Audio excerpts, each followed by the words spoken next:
Hello friend, मैं रामकिशोर आप सबका एकेडमी ऑनलाइन क्लासेस में स्वागत करता हूं। दोस्तों, आप सबका हमारे चैनल में बहुत बहुत स्वागत है। तो फ्रेंड, हम लोग पढ़ रहे थे नंबर सिस्टम, और नंबर सिस्टम में हम लोग पढ़ रहे हैं दोस्त अपरिमेय संख्या को सिद्ध करने के लिए। और अपरिमेय संख्या को सिद्ध करने के लिए हमारा ही 5वां पॉइंट है नंबर सिस्टम का, यानी कि संख्या पद्धति का 5वां पॉइंट है। और देखिए, इसमें हम लोग पहला टाइप कर लिए थे अपरिमेय संख्या को सिद्ध करने के लिए। देखिए, उसमें हम आपको क्या बताए थे कि सिद्ध करें कि √2 एक अपरिमेय संख्या है। देखिए, √2 को हम करके बता दिए थे आपको सिद्ध करके। अब आप लोग क्या करिएगा, ये टाइप है तो इसमें आप √3 को खुद से कर लीजिएगा, √7 को खुद से कर लीजिएगा, √5 को खुद से कर लीजिएगा, और √11 को। देखिए, ये टाइप नंबर आपका है पूरा। इसमें देखिए, हम आपको बता दिए थे कि √2 एक अपरिमेय संख्या है, इसको सिद्ध करें, और इसको सिद्ध करने के लिए हम बता दिए थे। अब देखिए, अब आप खुद से करिएगा, √3 को कर लीजिएगा, √7 को कीजिएगा, √5 को कीजिएगा, और √11 को कीजिएगा, ठीक ना। उसके बाद क्या होता है कि अब जो टाइप नंबर आता है ना, वो टाइप नंबर दूसरा है, यानी कि अगला टाइप है। देखिए, सिद्ध करें कि 2 √3 एक अपरिमेय संख्या है, यानी कि इस बार आपको सिद्ध करना है। सब ठीक है, चल रहा है ना? चलिए ठीक, ओके। अब देखिए, इसमें क्या है, आपको क्या करना है कि सिद्ध करें कि 2 √3 एक अपरिमेय संख्या है। अगर इसको सिद्ध करने के लिए है तो सबसे पहले इसको मानना पड़ेगा। देखिए, इसको मिटा देते हैं। इसमें क्या है, ये तो हम आपको बता दिए थे पहले, और इसको मिटा देते हैं। अब देखिए, हम इसको बताते हैं सिद्ध करने के लिए। तो सबसे पहले क्या है कि सिद्ध करें कि 2 √3 एक अपरिमेय संख्या है। तो इसको अपरिमेय संख्या को सिद्ध करने के लिए मानना पड़ेगा, माना कि 2 √3 एक परिमेय संख्या है, एक परिमेय संख्या है, एक परिमेय संख्या है। देखिए, सिद्ध क्या करना है, अपरिमेय, लेकिन मान क्या लिए, परिमेय संख्या, यानी कि मानना पड़ेगा आपको कि परिमेय संख्या है। अच्छा, यह परिमेय संख्या है तो इसका मतलब है कि 2 √3 को परिमेय माने, इसका मतलब क्या है कि P/Q है, P/Q है। तब P/Q है तो देखिए, जहाँ P तथा Q क्या है, एक धन पूर्णांक है जिसमें कोई उभयनिष्ठ गुणनखंड शामिल नहीं है। तो यहाँ लिखना पड़ेगा कि जहाँ P तथा Q एक धन पूर्णांक है, जहाँ P तथा Q एक धन पूर्णांक है, जहाँ P तथा Q एक धन पूर्णांक है जिसमें कोई उभयनिष्ठ गुणनखंड शामिल नहीं है, जिसमें कोई उभयनिष्ठ गुणनखंड शामिल नहीं है। देखिए, उभयनिष्ठ, जिसमें कोई उभयनिष्ठ गुणनखंड शामिल नहीं है, गुणनखंड शामिल नहीं है। यानी कि कहने का मतलब है कि जहाँ P तथा Q क्या है, एक धन पूर्णांक है जिसमें कोई उभयनिष्ठ गुणनखंड शामिल नहीं है। अगर शामिल नहीं है तो इसका मतलब क्या हुआ कि √3 बराबर क्या है, P/Q है। अच्छा, P/Q है तो हम लोग क्या कर सकते हैं कि दोनों तरफ फिर से इसमें वर्ग कर सकते हैं।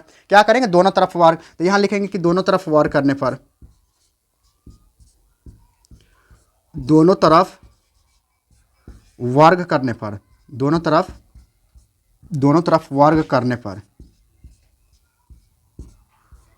पर इसका मतलब है कि दोनों तरफ वर्ग करिए। तो देखिए क्या है, 2 √ कितना लिखल है, 2 √3 है, और इसको आप वर्ग कर दीजिए। तो वर्ग इसको भी करेंगे तो इसको भी कर सकते हैं कि ना। तो इसका मतलब क्या है, P/Q के वर्ग करेंगे। अब आप ध्यान से देखिएगा, तो इसको अगर वर्ग करें तो इसमें क्या होगा कि अगर देखिए, इसमें 2 को स्क्वायर करेंगे तो 2 दूना कितना हो जाएगा, 4 हो जाएगा।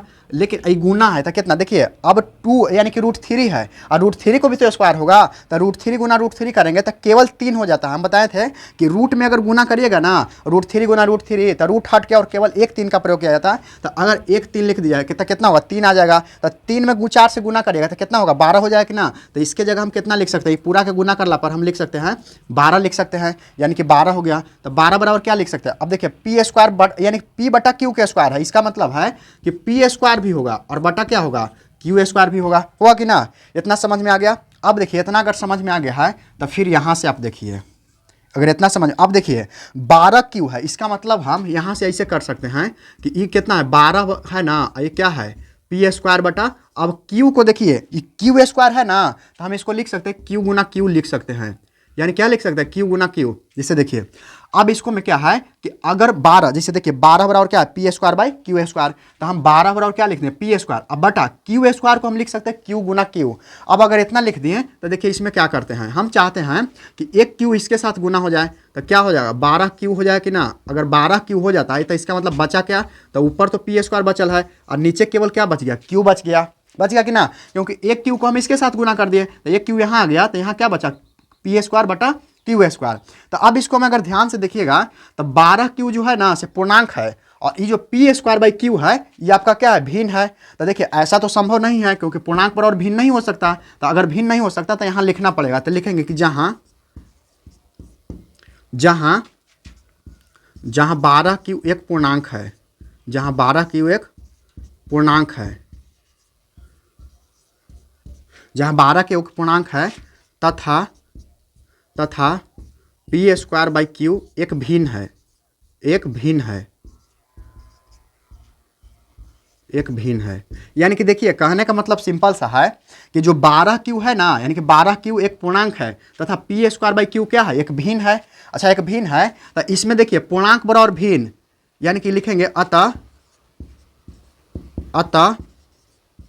पूर्णांक बराबर भिन्न, अतः पूर्णांक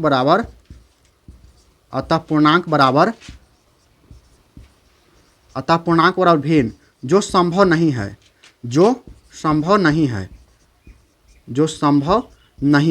क्योंकि देखिए पूर्णांक बराबर भिन्न कैसे हो सकता है, ऐसा नहीं हो सकता है, ये कभी संभव नहीं है कि पूर्णांक बराबर भिन्न होगा। इसीलिए लिखें अतः पूर्णांक बराबर भिन्न जो संभव नहीं है, तो इसलिए क्या होगा, इसलिए यहाँ लिखेंगे इसलिए कितना था देखिए, इसलिए क्या है 2√3 है, इसलिए 2√3 एक परिमेय संख्या नहीं है, 2√3 एक परिमेय संख्या नहीं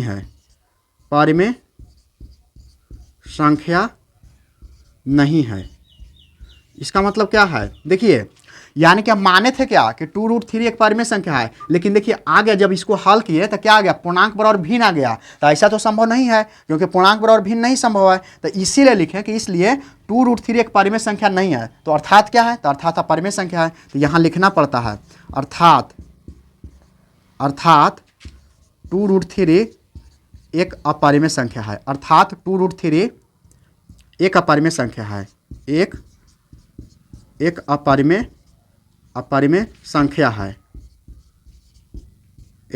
संख्या है। देखिए अब इसको फिर से आप समझिए, देखिए क्वेश्चन क्या है हमारे पास कि सिद्ध करे कि 2√3 एक अपरिमेय संख्या, यानी क्वेश्चन आपके पास है कि सिद्ध करना है कि 2√3 एक अपरिमेय संख्या है। तो देखिए सिद्ध करने के लिए क्या होता है ना दोस्त कि सबसे पहले उसको हम लोग परिमेय मान लेते हैं। तो देखिए इसको क्या मान लिए, परिमेय मान लिए कि माना कि 2√3 क्या है एक परिमेय संख्या है। अच्छा अगर ये परिमेय संख्या है तो जो परिमेय संख्या की परिभाषा क्या है कि जिसे p बटा क्यू के रूप में लिखा जा सकता है उसी को परिमेय संख्या कहते हैं। तो देखिए अगर इसको परिमेय संख्या माने किसको 2√3 को, तो 2√3 एक परिमेय संख्या है, तो इसका मतलब क्या है कि p बटा क्यू के रूप में लिखा जा सकता है। तो 2√3 बराबर क्या होगा p बटा क्यू, जहां p तथा q एक धन पूर्णांक है, यानी कि धन पूर्णांक है जिसमें कोई उभयनिष्ठ गुणनखंड शामिल नहीं है, यानी कहने का मतलब है कि इसमें कोई भी ऐसा गुणनखंड नहीं है जो शामिल है, इसमें कोई उभयनिष्ठ गुणनखंड शामिल नहीं है।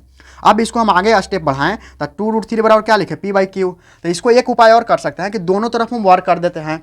तो जैसे ही दोनों तरफ वर्ग किए तो दोनों तरफ वर्ग करेंगे तो क्या होगा 2√3 का वर्ग करेंगे और बराबर p बाई क्यू के स्क्वायर कर देंगे, यानी कि वर्ग इसको कर दिए। तो जैसे ही वर्ग किए तो देखिए इसको वर्ग करिएगा किसको 2√3 को, तो 12 आएगा, क्योंकि देखिए ना 2 के स्क्वायर करिएगा तो 4 और 3 के स्क्वायर कीजिएगा, यानी 3√3 को 3 को 2 बार कीजिएगा तो केवल 3 आएगा, और 4 3 कितना हो जाएगा 12 हो जाएगा। तो इसका मतलब है 2√3 के स्क्वायर कीजिएगा तो 12 आएगा।